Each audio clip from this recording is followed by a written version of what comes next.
برادران ملت اسلامی، السلام علیکم ورحمۃ اللہ وبرکاتہ۔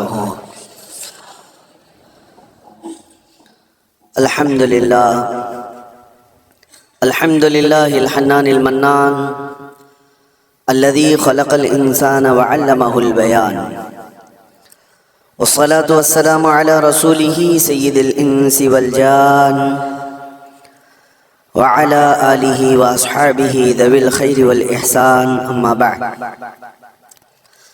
فاعوذ باللہ من الشیطان الرجیم، بسم اللہ الرحمن الرحیم۔ ان اللہ مع الذین اتقوا والذین هم محسنون، صدق اللہ مولانا العظیم۔ بارگاہ رسالت مآب صلی اللہ علیہ وسلم میں درود پاک کا ہدیہ پیش کریں۔ اللہم صلی علی سیدنا و مولانا محمد معدن الجود والکرم وآلہ واصحابہ الکرام وابنہ الکریم وبارک وسلم صلاة دائمتا سرمدا ابدا۔ عزیزان گرام وقار، ماہ ربیع الاخر میں تقریباً سنیوں کے ہاں خوشگوار موسم اس معنی میں آتا ہے کہ اس کو ہمارے درمیان غوث پاک کا مہینہ 11ویں کے مہینے کے نام سے یاد کیا جاتا ہے۔ میں سب کی بات نہیں کر رہا ہوں، سنیوں کی بات کر رہا ہوں۔ اور سرکار سیدنا عبد القادر جیلانی غوث العظم بغدادی رضی اللہ تعالیٰ عنہ کے یاد میں تقریباً پوری دنیا اپنے اپنے انداز سے خراج عقیدت پیش کرتی ہے، نیاز، ایصال ثواب، بہت ساری باتیں۔ آج میں ایک بات عرض کرنا چاہتا ہوں کہ اللہ کا ولی کون ہے؟ ہم تو انہیں سلطان الاولیاء کہتے ہیں۔ سلطان الاولیاء ہیں کیونکہ اللہ تبارک و تعالیٰ کے مقدس بندوں میں کچھ وہ ہیں جن کو اللہ تعالیٰ نے اپنی محبوبیت کے لیے چن لیا ہے۔ انبیاء کرام علیہ السلام کا سلسلہ جب ختم ہوا، حضور پاک صلی اللہ علیہ وسلم آخری نبی ہیں، ان کے بعد قیامت تک کوئی دوسرا نبی نہیں آئے گا۔ تو نبیوں کے بعد نبیوں کا جو کام کیا جانا ہے، اس کام کو لے کر آگے بڑھانے والے امت کے وہ صالحین کو اولیاء اکرام کہا جاتا ہے۔ اور ولی ہوتا کون ہے؟ ولی کا کوئی خاص چہرہ، خاص لباس یا کوئی ایسی چیز نہیں بتائی گئی، لیکن قرآن نے کہا ان اولیاءہ الا المتقون، اللہ کے ولی صرف وہ ہوتے ہیں جو متقی ہوتے ہیں۔ اور متقی کون ہوتا ہے؟ متقی کس کو کہتے ہیں؟ تقوی والا، یہ عربی کا لفظ ہے۔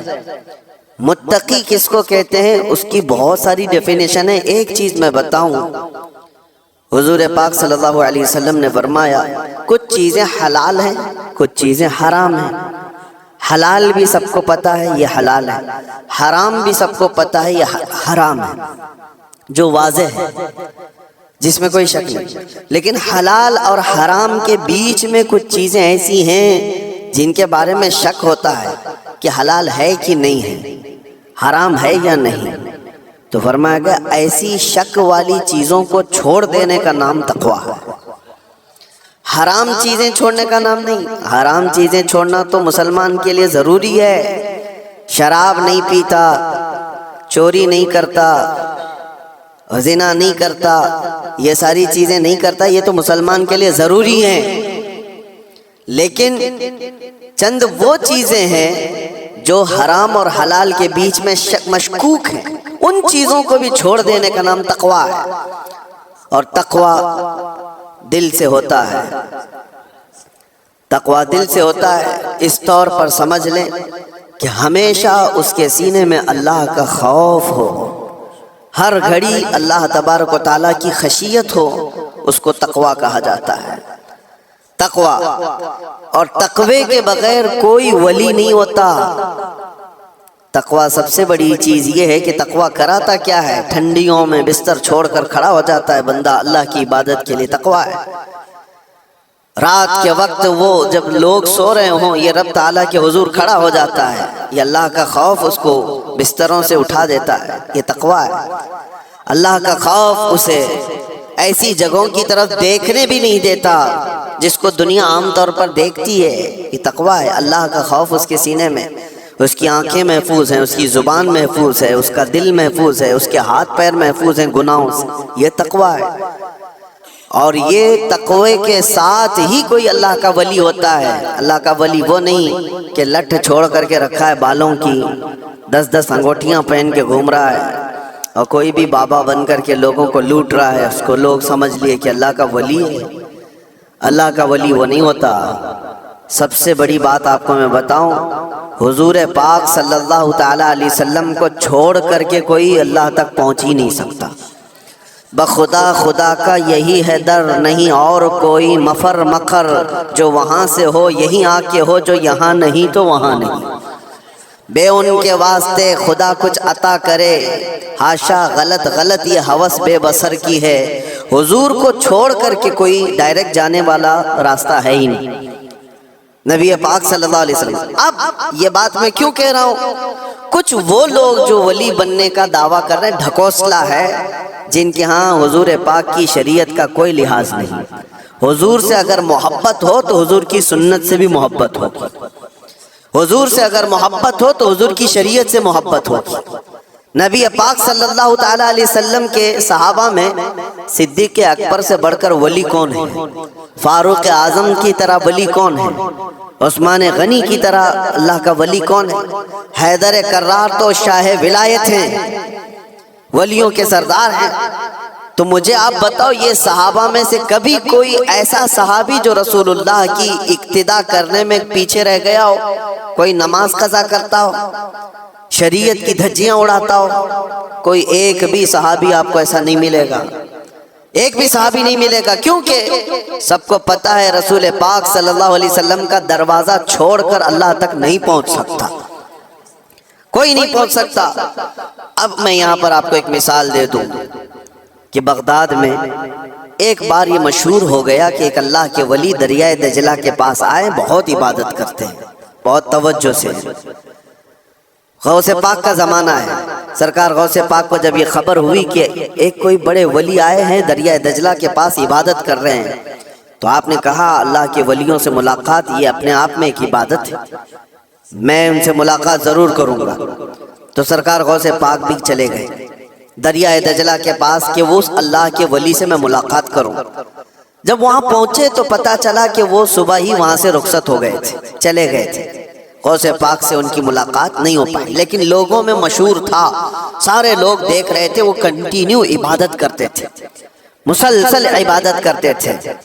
تو غوث پاک رضی اللہ تعالیٰ عنہ جب لوگوں سے پوچھتے ہیں وہ عبادت کہاں کرتے تھے، لوگوں نے بتایا وہ جو جگہ تھی وہ ریت پر جو ہے دریا کے کنارے جو ریتی پڑی ہوئی تھی اسی پر عبادت کرتے تھے۔ غوث پاک غور سے نشانیاں دیکھتے ہیں، ان کے سجدوں کے نشان تھے، ان کے ہاتھوں کے پیروں کے نشان تھے۔ آپ نے غور سے دیکھنے کے بعد پھر کہا تم لوگ جھوٹے شخص کو اللہ کا ولی سمجھ لیے ہو، وہ کہاں سے اللہ کا ولی تھا، تم لوگ کسی کو بھی ولی مان لیتے ہو۔ لوگوں نے کہا آپ نے تو دیکھا نہیں اور ایسے ہی آپ کہہ رہے ہیں، ہم تو ان کو مسلسل عبادت کرتے ہوئے دیکھ رہے تھے، کوئی نماز قضا تو نہیں کرتے تھے۔ غوث پاک کا معیار دیکھیں، کس کو وہ اللہ کا ولی سمجھتے تھے، کسوٹی۔ سرکار غوث پاک فرماتے تم نے دیکھا ضرور ہوگا لیکن میں ان کے نشانات دیکھ رہا ہوں، سجدے میں جانے کے ہاتھوں کے نشان یہاں نظر آ رہے ہیں۔ لوگوں نے پوچھا اس سے کیا سمجھ میں آیا آپ کو؟ کہا دیکھو 10 انگلیاں ریت پر ایسی کھلی ہوئی پڑی دکھ رہی ہیں، اور میرا ماننا یہ ہے کہ جب نبی پاک صلی اللہ تعالیٰ علیہ وسلم سجدہ کرتے تھے تو 10 انگلیاں ملی ہوئی ہوتی تھی، سجدے میں حضور پاک صلی اللہ علیہ وسلم کی انگلیاں ملی ہوئی ہوتی تھی، اور یہ شخص جس کو تم عبادت کرتا ہوا دیکھ رہے ہو اس کی انگلیاں پوری پھیلی ہوئی ہیں، جو حضور کی سنت پر عمل نہیں کرتا میرے نزدیک وہ ولی ہو نہیں سکتا، وہ ولی نہیں ہو سکتا۔ ایک سنت کو ترک کرنے پر غوث پاک فرماتے ہیں کہ میں اس کو نہیں مانتا ولی۔ اب آپ اندازہ کریں لوگوں نے تو پتہ نہیں کس کو ولی بنا لیا ہے۔ کیسے کیسے باباؤں کے پیچھے یہ گھوم رہے ہیں، وہ ایسے بابا جن کے نماز کا کوئی ٹھکانہ نہیں، دن بھر قوالی میں بیٹھے رہتے، نماز کے بارے میں پوچھو تو کہیں گے مکہ میں پڑھتے ہیں، مدینے میں پڑھتے ہیں۔ کچھ وہ بھی ہیں جو دل کی نمازوں کی بات کرتے ہیں، یہ سب شیطان ہے۔ شیطان اس طرح کے چہرے بنا کر کے امت کو گمراہ کرتا ہے۔ ہمارے علاقے میں ایک مرید صاحب آئے ہوئے تھے کافی سال پہلے، کسی پیر صاحب کے، انہوں نے کہا تھا کہ ہمارے پیر صاحب کی نماز اللہ نے معاف کر دیا ہے۔ میں نے پوچھا تھا کہ کیوں؟ کہا اتنا تقویٰ ہو گیا، اتنی عبادت کیے ہیں کہ ان کو اب یہ ظاہری نماز کی ضرورت نہیں ہے، وہ باطنی نماز پڑھتے ہیں۔ میں نے ان کو ایک سپرے مارا تھا، وہ ابھی تک آئے نہیں واپس۔ کہا شریعت میں 4 لوگوں پر نماز معاف ہے، 4 لوگوں پر نماز معاف ہے۔ نابالغ بچہ ہو تو نماز معاف ہے، بھی مطلب اس پر نماز فرض ہی نہیں۔ دوسرے پاگل ہو، دماغی نہیں ہے تو بھی نماز معاف ہے۔ اور تیسرے عورت کی جو ماہواری آتی ہر مہینے، حیض کے دنوں میں عورت کو نماز معاف ہے۔ چوتھے بچے کی ولادت ہو جائے عورت، اس کے بعد اس کو نفاس جو آتا ہے وہ 40 دن تک بھی ہو سکتا ہے میکزیمم، اتنے دن عورت کو نماز معاف ہے۔ یہ 4 لوگ ہیں جن کو نماز معاف ہے۔ میں نے مرید صاحب سے کہا تھا پیر صاحب کو پوچھ لینا ان 4 میں آپ کیا ہو؟ یا تو تمہارا پیر نابالغ ہوگا اس لیے نماز معاف ہو گئی، یا تو پاگل ہوگا اس لیے معاف ہے، یا تو پھر وہ 2 کیٹیگری جو بڑی ڈینجر ہے۔ پوچھ لینا میرے عزیزو، غوث پاک پر نماز معاف نہیں ہوئی تو اے رے غیر نتھو کھیرے کی بات کیا ہے؟ سلطان الاولیاء غوث پاک رضی اللہ تعالیٰ عنہ کے ساتھ یہ ہوا تھا، آپ نماز پڑھ رہے تھے، بادل کا ٹکڑا ایک سایہ بن کر کے آپ کے اوپر طاری ہوا اور اس سے آواز آنے لگی، اے عبدالقادر میں نے تجھ پر سارے حرام کو حلال کر دیا ہے، میں نے تجھے نماز معاف کر دی ہے، تو نے اتنی عبادت کر ڈالی۔ اور ظاہر سی بات ہے یہ 4 دن لوگوں میں بیٹھ کر کے عبادت کر کے یہ سمجھ لیں کہ میں بہت کیا ہوں۔ غوث پاک تو وہ ہیں جنہوں نے 15 سال تک ایک پاؤں پر کھڑے ہو کر رات بھر نماز پڑھی، اور تقریباً 40 سال ان کی عبادت کے ایسے گزرے ہیں کہ ایک انگور کے دانے سے سحری کرتے تھے اور آدھے گلاس پانی سے افطاری کر لیا کرتے تھے۔ یہ غوث پاک کی عبادات اور مجاہدات، اتنے سالوں کے بعد اگر کوئی کہے ان کو تو بات تو ایسی لگتی ہے نا کہ شاید دماغ میں یہ بات آ جائے، ہاں اتنے سالوں کی عبادت ہوئی، بادل کے ٹکڑے سے آواز آئے کہ عبدالقادر میں نے سارے حرام حلال کر دیے تم پر اور نمازیں معاف کر دی۔ لیکن وہ ایسے ویسے لوگوں کی صحبت پائے ہوئے اور موسمی طریقوں کے ولی نہیں تھے۔ غوث پاک رضی اللہ تعالیٰ عنہ شان محبوبیت پر فائز تھے۔ آپ نے برجستہ کہا یہ آواز رحمان کی نہیں ہے، یہ شیطان کی ہے۔ جب نبی پاک صلی اللہ علیہ وسلم پر نماز معاف نہیں ہوئی تو میں کون ہوتا ہوں؟ اللہ کے رسول صلی اللہ علیہ وسلم جو صاحب شریعت ہیں، حضور نے نماز نہیں چھوڑی، اور وہ بھی آخری وقت تک۔ جانتے ہو روایات میں موجود ہے اس وقت رسول اللہ صلی اللہ علیہ وسلم حجرے سے باہر آ رہے تھے جب آپ کی وفات کو چند ہی دن باقی تھے۔ حضور کی وفات کو، حضور کے انتقال کو چند دن باقی تھے۔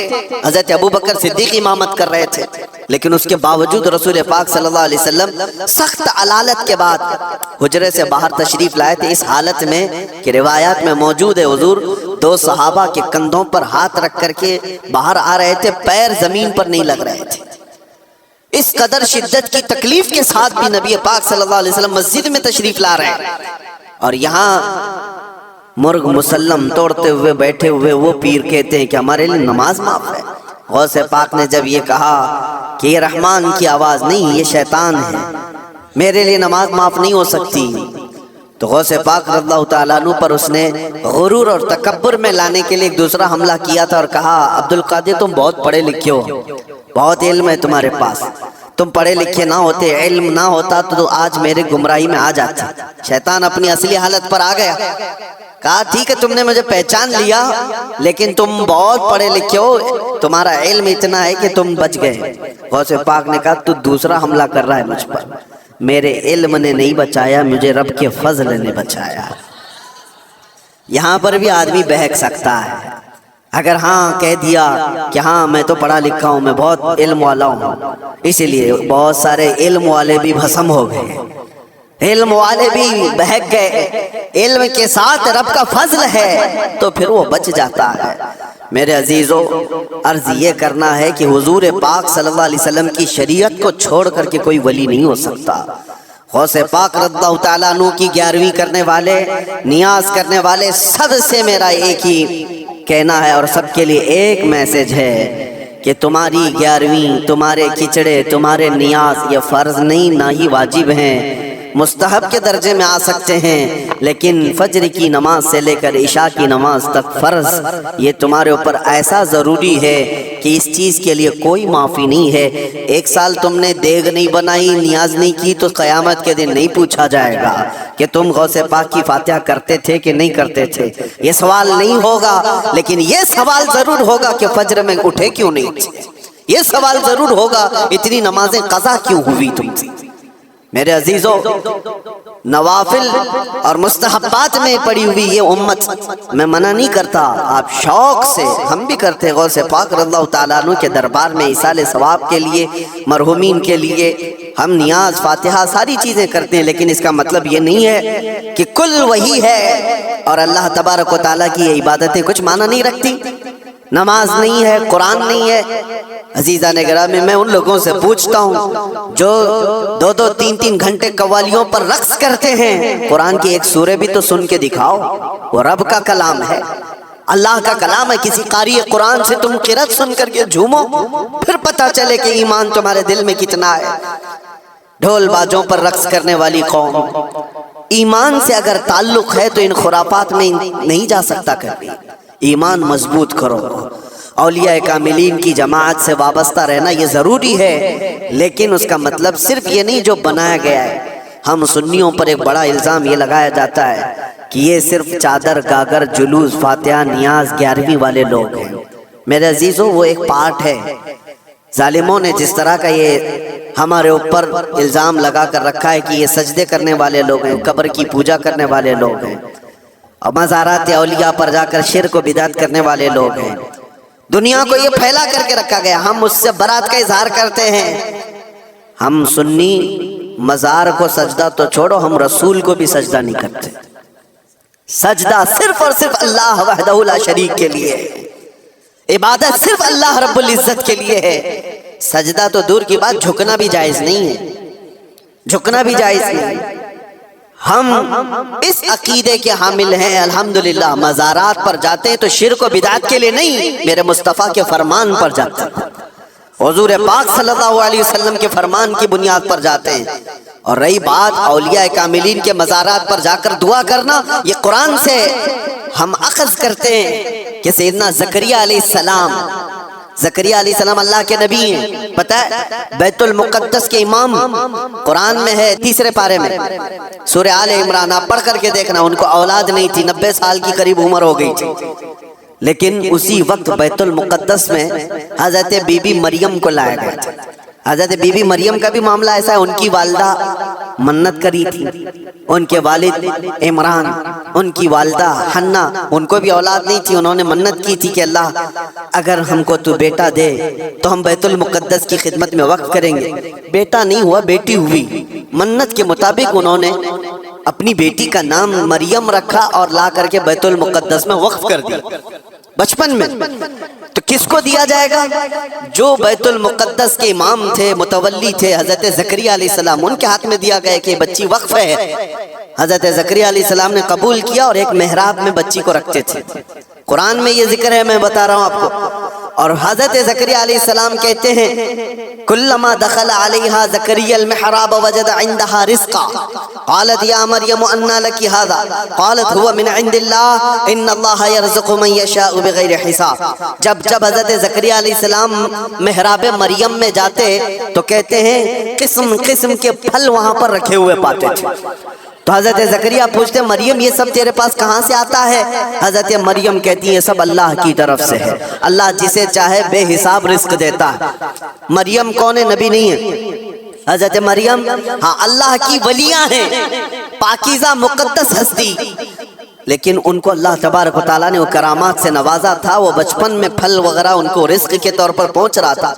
اس کے بعد کی جو آیت ہے اب سنو، اس کے بعد یہ جو واقعہ ہے اس کے بعد کی آیت قرآن پاک میں سورہ آل عمران میں رب تعالیٰ فرماتا ہے ہنالک دعا زکریا ربہ قال رب ہب لی من لدنک ذریۃ طیبۃ انک سمیع الدعاء۔ زکریا علیہ السلام کو بھی اولاد نہیں تھی، تو اسی مریم کے محراب میں کھڑے ہو گئے جہاں بی بی مریم تھی، کہا اے اللہ مجھے بھی ایک بیٹا عطا کر دے۔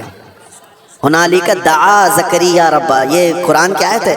زکریا علیہ السلام نے اپنے رب سے دعا کی، اللہ مجھے بھی ایک بیٹا دے دے، تیری جانب سے نیک و صالح بیٹا عطا کر دے۔ اب یہ دعا تو ہو گئی، اور قرآن میں اس کے فوراً بعد آیت ہے فنادته الملائکۃ وهو قائم یصلی فی المحراب ان اللہ یبشرک بیحییٰ۔ اسی وقت اللہ کے فرشتوں نے بشارت دے دی زکریا علیہ السلام کو، تمہاری دعا قبول ہو گئی اور یحییٰ علیہ السلام کی شکل میں تمہیں بیٹا ملنے والا ہے۔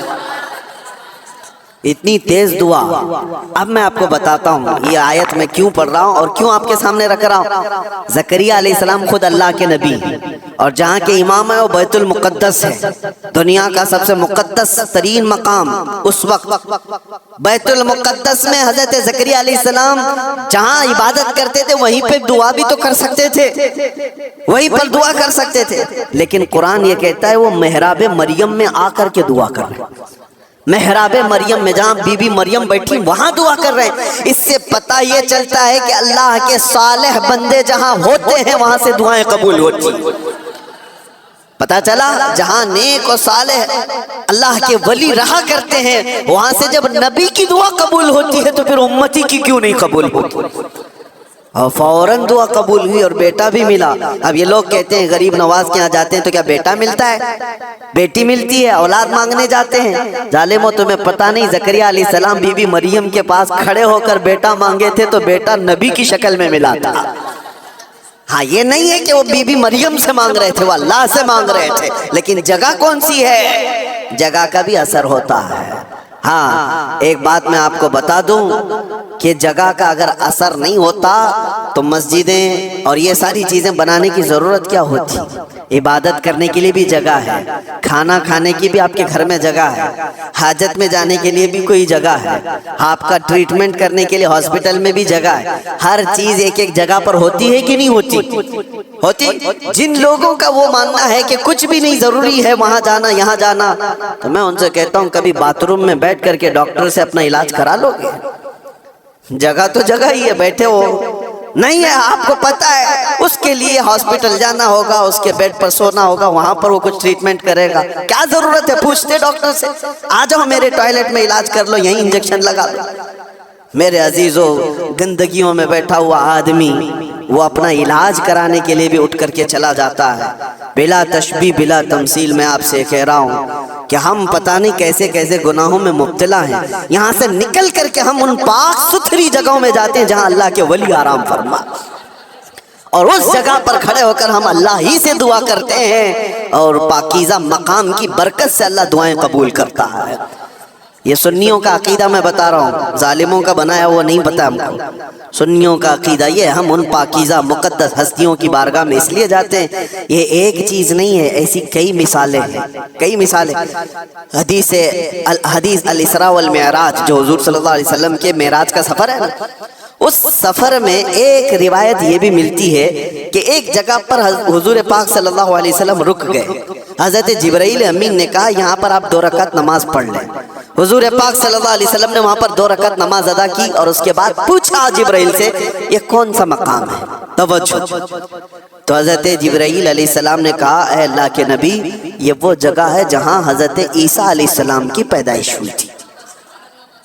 بی بی مریم سے حضرت عیسیٰ علیہ السلام کی پیدائش ہوئی تھی، وہاں پر حضور پاک صلی اللہ علیہ وسلم نے 2 رکعت نماز ادا کی۔ ہاں جگہ کو آپ صلی اللہ تعالیٰ علیہ وسلم نے اپنے نماز کا مصلی بنایا۔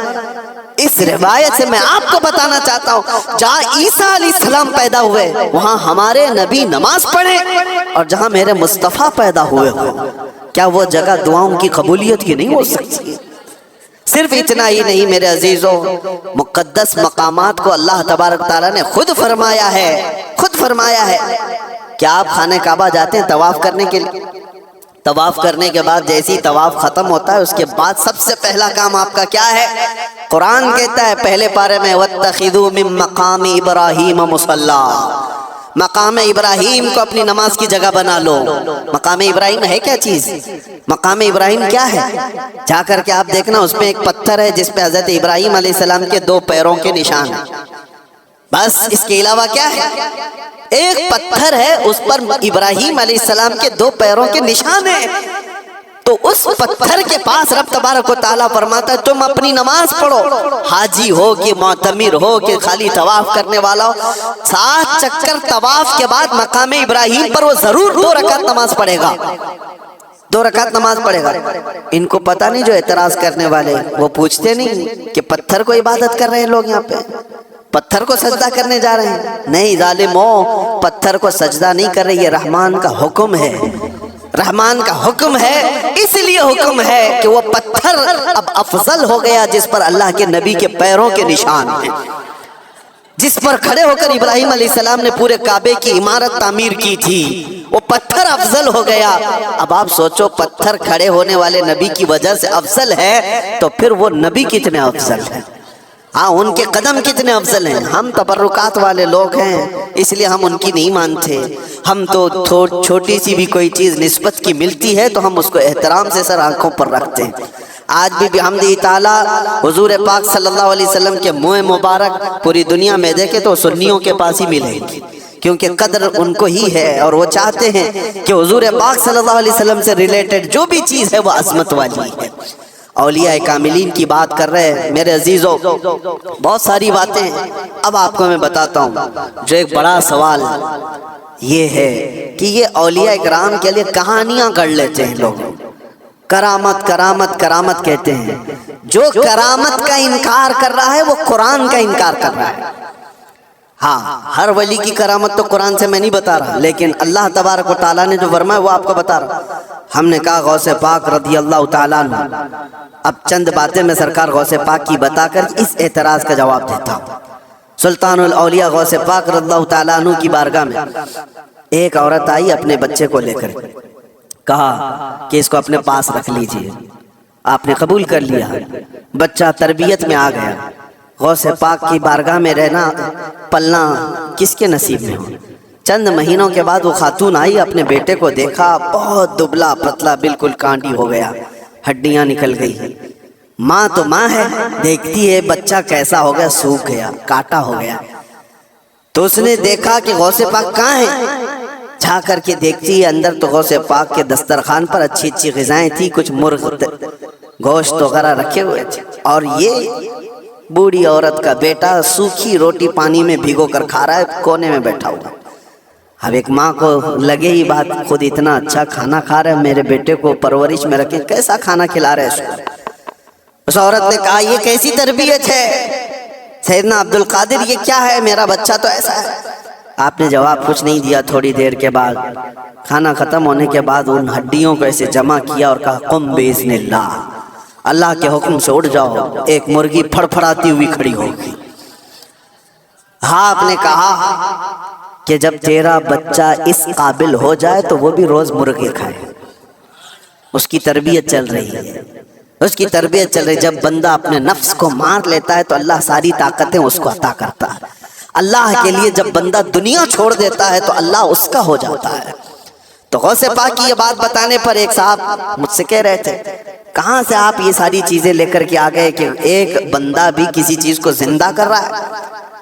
انہوں نے یہ نہیں دیکھا کہ غوث پاک نے کیا کہا، اللہ کے حکم سے اٹھ جا۔ گفت ہے وہ گفت ہے خدا بوت، فارسی میں کہا جاتا ہے اللہ کا ولی اس مقام پر پہنچ جاتا ہے کہ جب وہ بولتا ہے تو زبان اس کی ہوتی ہے، کلمہ اللہ کا ہوتا ہے، کلمہ اللہ کا ہوتا ہے۔ غوث پاک کی اس کرامت پر اعتراض کرنے والے، تمہیں پتہ نہیں مردوں کو زندہ کرنا، اگر یہ صرف اور صرف آپ یہ کہتے ہیں کہ اس کی وجہ سے شرک ہو جائے گا، شرک کا عقیدہ، اللہ کا کام یہ زندہ کرنا اللہ کا ہی کام ہے، لیکن اللہ اگر کسی کو یہ طاقت دے دے تو کیا ابراہیم علیہ السلام کا واقعہ قرآن میں نہیں ہے 4 پرندے لے لو، ان کو ذبح کرو، ان کا قیمہ کرو، مکس کرو، 4 پہاڑوں پر رکھ کر کے آؤ، تیسرے پارے میں ہے۔ اور ابراہیم علیہ السلام نے 4 پرندوں کو ذبح کیا، ان کا قیمہ کیا اور الگ الگ پہاڑوں پر رکھ کر آئے، اور پھر اللہ نے فرمایا ہر پرندے کا نام لے کر بلاؤ، ثم ادعوہن یأتینک سعیا۔ قرآن میں پرندوں کو جب سے ابراہیم علیہ السلام نے پکارا وہ اڑتے ہوئے آئے اپنی اپنی منڈیوں کے ساتھ، اور ادھر جو گوشت تھا وہ پورا جسم بن گیا، اور سب کے سب اپنے اپنے منڈیوں سے جڑ گئے اور زندہ پرندہ ہو کر اڑ گئے۔ یہ واقعہ قرآن میں موجود ہے۔ صرف اتنا ہی نہیں میرے عزیزو، عیسیٰ علیہ السلام کے بارے میں قرآن کیا کہتا ہے کہ عیسیٰ علیہ السلام وَأُبْرِئُ الْأَكْمَحَ وَالْأَبْرَصَ وَأُحْيِي الْمَوْتَى بِإِذْنِ اللَّهِ، جو سفید داغ والا ہوتا تھا، کوڑ کی بیماری والا ہوتا تھا، عیسیٰ علیہ السلام ہاتھ رکھتے تو صحیح ہو جاتا تھا، اور کبھی مرے ہوئے آدمی کو ٹھوکر مارتے تو زندہ کھڑا ہو جاتا تھا، مٹی کے پرندے بناتے پھونک مارتے وہ اڑنے لگ جاتے تھے۔ یہ ادھر ادھر کی کتابوں کی بات نہیں کر رہا ہوں، قرآن کی بات کر رہا ہوں، قرآن میں موجود ہے۔ اللہ کے نبیوں کو اللہ نے یہ طاقت عطا کی تھی۔ میرے عزیزو، غوث پاک رضی اللہ تعالیٰ عنہ کی اس کرامت پر اعتراض کرنے والے وہ صرف ظاہر کو دیکھتے ہیں۔ غوث پاک امت مصطفیٰ کے ولی کامل ہیں، رسول اللہ کی امت کے وہ اولیاء کے سردار ہیں۔ اللہ نے ان کو وہ طاقت عطا فرمائی تھی کہ جب وہ کسی چیز کو ہاتھ لگا دیتے تو اللہ ان کی اس چیز کو پوری فرما دیتا تھا۔ اب آپ کو چند کرامتوں کے بعد یہ بھی میں بتا دوں۔ ایک بار غوث پاک رضی اللہ تعالیٰ عنہ بیان کر رہے تھے اور ایک چیل اڑتی ہوئی آئی اوپر سے، بہت چین چین چین آواز کر رہی تھی، تو مجمع میں ادھر سے ادھر لوگ دیکھنے لگ گئے۔ ڈسٹرب ہو جاتا نا، یہاں ہوتا ہے ابھی تھوڑی سی آواز ادھر آ جائے تو سب کی گردنیں ادھر ہو جائیں گی، اور غوث پاک کے مجمع میں یہ بے ادبی ہے۔ حضور غوث پاک خطبہ دے رہے ہوں اور ادھر ادھر کوئی چہرے اٹھائے تو آپ نے صرف اور صرف گھور کر کے اس چیل کو دیکھا، اس کی منڈی الگ اور دھڑ الگ گر گئی، وہ مر کے تڑپنے لگی، ختم ہو گئی۔ آپ کا خطبہ چلتا رہا، اب کوئی گردن اٹھا کے دیکھتا بھی نہیں تھا، سب غوث پاک کی طرف کہ وہ نگاہ جلال جو چیل پر پڑی تھی کہیں اور بھی نہ پڑ جائے۔ سب کا انہماک توجہ کے بعد جب غوث پاک کا خطبہ ختم ہوا تو ایسا نہیں کہ آپ اس چیل کے پاس گئے، اس کے منہ کو اٹھایا، اس کے دھڑ سے لگایا، کہا قم بإذن اللہ، اللہ کے حکم سے اڑ جا۔ وہ چیل پھر سے زندہ اڑتی چلی گئی۔ یہ کرامات کے باب میں ہے، یہ کرامات، اس کو کیا کہتے ہیں؟ کرامت معجزے کا پرتو ہے، اللہ کے ولی کے ہاتھ سے ایسا کام جو عام آدمی نہیں کر سکتا، اور یہ خصوصی طاقت اللہ تعالیٰ نے اپنے بندوں میں ان اولیاء کو دی ہے جو متقی اور پرہیزگار ہوتے ہیں۔ اب میں آپ کو بتاتا ہوں، وقت کم ہے، یہ کہتے ہیں کہانیاں ہیں، یہ لوگوں کی بنائی ہوئی داستانیں ہیں۔ میرے عزیزو، تم کو ماننا اور نہ ماننا یہ ہمارے لیے ضروری نہیں، اور نہ ہی ہم کسی کو منوانے جا رہے ہیں۔ بات اتنی ہے کہ حضرت سلیمان علیہ السلام کے دربار میں بھی یہ بات ہوئی تھی کہ سلیمان علیہ السلام کے دربار میں سارے پرندے حاضر تھے، ایک پرندہ نہیں آیا تھا، ہدہد لیٹ سے آیا۔ سلیمان علیہ السلام جلال میں کہا اس کو میں سزا دے دوں گا۔ بہت دیر کے بعد آیا، پوچھا کہ تیرا عذر بتا، کیوں تو تاخیر سے آیا؟ یہ بھی قرآن کی بات کر رہا ہوں، 19ویں پارے میں اٹھا کر کے آپ پڑھ لینا اس کو۔ اس نے کہا اے اللہ کے نبی، میں اڑتے اڑتے ایک ایسی جگہ پر چلا گیا تھا جہاں دیکھا لوگ شرک کر رہے، سجدہ کر رہے، ایک عورت کو سجدہ کرتے ہیں، سورج کو، اور ایک عورت ان کی حاکم ہے، عورت ان کے اوپر حکومت کر رہی ہے جس کا نام سبا بلقیس ہے۔ سلیمان علیہ السلام نے کہا اچھا ایسا ہے، تو جا کر کے اب سلیمان علیہ السلام نے کہا میرا خط دے دو، اللہ کی بارگاہ میں وہ سربسجود ہو جائے، شرک کو چھوڑے اور وہ ایمان لائے۔ خط لے جا کر کے دیا گیا، کون؟ پرندہ ہی۔ وہ عورت ماننے سے انکار کر دی، جو بھی معاملہ ہے، اور وہ لڑنا چاہتی تھی، اپنی فوج لے کر کے سلیمان علیہ السلام کے پاس آنا چاہتی تھی، فوج لے کر وہ نکلی، لیکن اس کے ساتھ ایک معاملہ تھا، وہ جس تخت پر بیٹھتی تھی وہ دنیا کا سب سے مہنگا تخت تھا، ایسا تخت تھا کہ سونے اور چاندی سے جڑا ہوا، ہیرے قیمتی اس پہ لگے ہوئے، اور اس تخت کی حفاظت کے لیے 7 دروازے بنے ہوئے تھے، ہر دروازے پر سنتری پہرے دار کھڑے۔ سلیمان علیہ السلام کو یہ بات ہدہد نے بتائی، لیکن یہ تو ذکر قرآن میں اس کا نہیں ہے، لیکن سلیمان علیہ السلام کو یہ معلوم تھا کہ اس کا تخت ہے، وہ غیب کے جاننے والے کو ہی نبی کہا جاتا ہے۔ آپ نے صرف اپنے مجمع میں اتنا کہا، سنا ہے بلقیس اپنے ہاں سے نکل، بلقیس کہاں رہتی تھی؟ یمن میں۔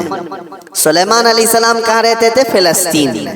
آپ ڈسٹینس آج کے زمانے میں بھی ناپ کے دیکھ لینا کتنے کلومیٹر کا ہے، یمن کہاں ہے اور فلسطین کہاں ہے۔ سلیمان علیہ السلام نے اپنے مجمع میں صرف اتنا کہا، کوئی ہے جو بلقیس کے آنے سے پہلے وہ تخت میرے پاس لے کر آ جائے، جو تخت حفاظت میں ہے، 80 گز لمبا 40 گز چوڑا، چھوٹا موٹا نہیں ہے، 80 گز لمبا 40 گز چوڑا اور اتنا ہی موٹا۔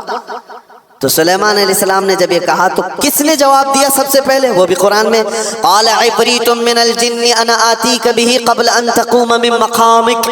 ایک جن کھڑا ہوا، جنات جو موکل حاضر کرنے کے لیے بابا لوگ چلے کر رہے ہیں ان کو بھی بیان کر رہا ہوں میں۔ کچھ لوگ یہ سمجھتے ہیں جنات مل جانا چاہیے، ہاتھ میں وہ کر دوں گا یہ کر دوں گا، جنات ہاتھ میں آ گئے تو پوری بینک لوٹ لوں گا، جن کو لگا دوں گا تھیلے بھر بھر کے پیسے لا کر دے دے گا۔ جن کی حیثیت کیا ہے تمہیں پتہ بھی نہیں، کسی دن اٹھا کے تم کو ہی پٹک دے گا۔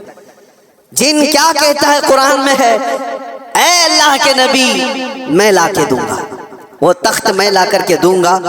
کب تک؟ آپ کی یہ مجلس ختم ہونے سے پہلے۔ ابھی اگر مجمع میں کوئی مجھ سے کہہ دے کہ حضرت جمعہ کا بیان ہونے سے پہلے میں ایک کام کر دوں گا، تو آپ کو سمجھ میں آ جائے گا کتنا ٹائم ہے، بس 4-5 منٹ کی بات ہوگی۔ اس جن نے کہا، اچھا یہ سننے کے بعد آپ کو بھی لگ رہا ہوگا جن نے کہا ہے تو ٹھیک ہے لا کے دے سکتا ہے، جنات کی طاقت سب کے دماغوں میں بیٹھی ہوئی ہے، جن تو مطلب جن ہے، یہاں سے اڑا ادھر پہنچا، ادھر سے اڑا ادھر پہنچا، یہی دماغ میں ہے نا، کچھ بھی کر سکتا ہے جن، یہ سب کے دماغ میں ہے۔ لیکن سلیمان علیہ السلام نے اس جن سے کہا نہیں، اس سے بھی جلدی کوئی لا سکتا ہے۔ دوسرا جن نہیں کھڑا ہوا، کیا اس جن کو اتنی طاقت نہیں ہے میں لا سکتا ہوں؟ دوسرا جن نہیں کھڑا ہوا۔ قرآن کہتا ہے قال الذی عنده علم من الکتاب، کتاب کا علم جس کے پاس تھا، اللہ کا ایک ولی کھڑا ہوا سلیمان علیہ السلام کی امت میں، اور کہتا ہے اللہ کا ولی جن کا نام آصف بن برقیہ بتایا جاتا ہے، انہوں نے کہا انا آتیک بہ قبل ان یرتد الیک طرفک، اے اللہ کے نبی میں وہ تخت لاؤں گا، کتنی دیر میں؟ کہا کہ آپ کی پلک جھپکنے سے پہلے۔ اور پھر قرآن کہتا ہے فلما رآہ مستقرا عنده، سلیمان علیہ السلام کی بات کمپلیٹ بھی نہیں ہوئی تھی، آپ نے پلٹ کر دیکھا تو وہ تخت وہاں حاضر تھا۔ کون لایا ہے؟ سلیمان علیہ السلام خود نبی ہیں، ان کا پاور اپنی جگہ پر، لیکن لانے والا نبی نہیں تھا، وہ اس امت کا ولی تھا۔ کس امت کا؟ بنی اسرائیل میں ہے۔ سلیمان علیہ السلام بنی اسرائیل کے نبی ہیں۔ بنی اسرائیل کے ایک امتی ولی نے وہ تخت پلک جھپکنے سے پہلے حاضر کر دیا۔ 1000 کلومیٹر سے بھی زیادہ کا ڈسٹینس ہے یمن اور فلسطین میں، زیادہ ہے، اس سے زیادہ ہے، اور تخت پلک جھپکنے سے پہلے لا کر حاضر کر دیا۔ اور قرآن کی آیتیں پڑھو، انہوں نے یہ نہیں کہا میرے بازو کی طاقت ہے، میری قوت ہے، میں اتنا پاورفل ہوں، بلکہ تخت حاضر کر کے اس کے بعد سلیمان علیہ السلام نے کیا کہا؟ ھذا من فضل ربی، یہ میرے رب کا فضل ہے، یہ میرے رب کا فضل ہے۔ اب توجہ چاہتا ہوں، سلیمان علیہ السلام کے امتی بنی اسرائیل کے ولی، ان کو یہ طاقت ہے، ان کو یہ طاقت ہے کہ وہ یمن سے فلسطین میں پلک جھپکنے سے پہلے تخت لا سکتے ہیں۔ تو بہرحال سلیمان علیہ السلام سے کئی درجے افضل محمد الرسول اللہ ہے، بنی اسرائیل سے کئی درجے افضل امت محمدیہ ہے، بنی اسرائیل کے ولی کا مقام جہاں تک نہیں ہے اس سے کئی درجے افضل رسول اللہ کی امت کے ولی کا مقام ہے۔ اور عام ولی کی بات نہیں، ولیوں کا ولی اور سلطان الاولیاء غوث پاک کا مقام کچھ اور ہے۔ پھر بغداد سے جب وہ یہ کہتے ہیں کہ میں مغرب میں ہوں اور میرا مرید مشرق میں ہو اور اس کا ستر کھل جائے تو میں یہیں سے اس کو چھپا دیا کرتا ہوں، تو یہ بات کوئی غلط نہیں ہے، اللہ نے ان کو وہ مقامات عطا کیے ہیں۔ غوث پاک نے اسی لیے تو کہا تھا اپنے قصیدے میں رأیت نظرت الی بلاد اللہ جمعا کخردلۃ علی حکم اتصالی، میں اللہ کے سارے شہروں کو ایسے دیکھتا ہوں جیسے رائی کے دانے کو اپنے ہتھیلی میں دیکھتا ہوں۔ ہاں یہ قرآن سے میں نے بتایا ہے، لفاظی نہیں ہے جو کہتے کہانیاں ہیں، وہ قرآن بھی تو پڑھ کر کے دیکھ لیں۔ قرآن پڑھنے کے بعد انہیں سمجھ میں آ جائے گا کہ ولی کی طاقت کیا ہوتی ہے، ولی کی کرامت کیا ہوتی ہے۔ کرامتوں کا منکر یہ قرآن کا منکر ہے۔ اللہ ان کو ہدایت عطا فرمائے اور ہمیں ہمیشہ اولیاء کے قدموں سے وابستہ رکھے۔ آج ہم کرامت دیکھنے کے چکر میں نہیں گھومیں۔ میں یہ بھی بات بتا دوں، آپ یہ مت سوچو کہ مجھے یہاں کرامت دکھنا چاہیے، وہاں کرامت دکھنا چاہیے۔ آپ کرامت دیکھنے کے چکر میں ادھر ادھر نہ جاؤ، آپ ولیوں کے تقوی دیکھنے کے لیے گھومتے رہو، ولیوں کی شریعت پر عمل کو دیکھتے رہو، تاکہ تمہارے اندر بھی وہ تقوی آ جائے، تمہارے اندر بھی وہ عمل آ جائے۔ ہاں بس آخر بات یہ ہے کہ ہم دعا یہی کرتے ہیں کہ ان اولیاء کے دامن سے وابستہ رہیں، زندہ بھی ان کے قدموں میں رہیں اور مریں تو ان کے آس پاس رہیں۔ یہ تمنا ہے۔ کیوں؟ اس لیے کہ پتہ ہے ہم بیٹھے ہوئے ہیں، کسی جگہ گئے ہیں، کہا مفتی صاحب آئے ہیں، بھیڑ بھاڑ بہت تھی اور لوگ لا کر کے گرمی کی وجہ سے پنکھا لگا دیے، پنکھا چل رہا ہے، ہوا تیز آ رہی ہے۔ کس کے لیے لگایا؟ ہمارے لیے لگایا، لیکن آس پاس بیٹھے ہوئے سب ہوا کھا رہے ہیں۔ ان کے لیے لایا نہیں گیا تھا، پنکھا ہمارے لیے لایا گیا تھا، لیکن پنکھا ایسا نہیں ہے کہ ایک ہی جگہ پھینک رہا ہے ہوا، بلکہ آس پاس جو بیٹھے ہوئے ہیں وہ بھی گرمی سے جو بے حال تھے اب باحال ہو گئے، ان کو بھی ہوائیں مل رہی ہیں۔ یہی بات ہے، اولیاء کے آستانوں کے پاس جانے سے اللہ کی رحمتیں جھما جھم برس رہی ہوتی ہیں، ہم گنہگاروں پر بھی وہ چھینٹے پڑ جاتے ہیں اور ہمارا دل بھی چمکنے لگ جاتا ہے۔ اللہ تبارک و تعالی ہمیں تقوی عطا فرمائے۔ اولیاء کاملین کے واسطے اللہ تبارک و تعالی آخرت میں ہماری مغفرت فرمائے۔ وآخر دعوانا الحمدللہ رب العالمین۔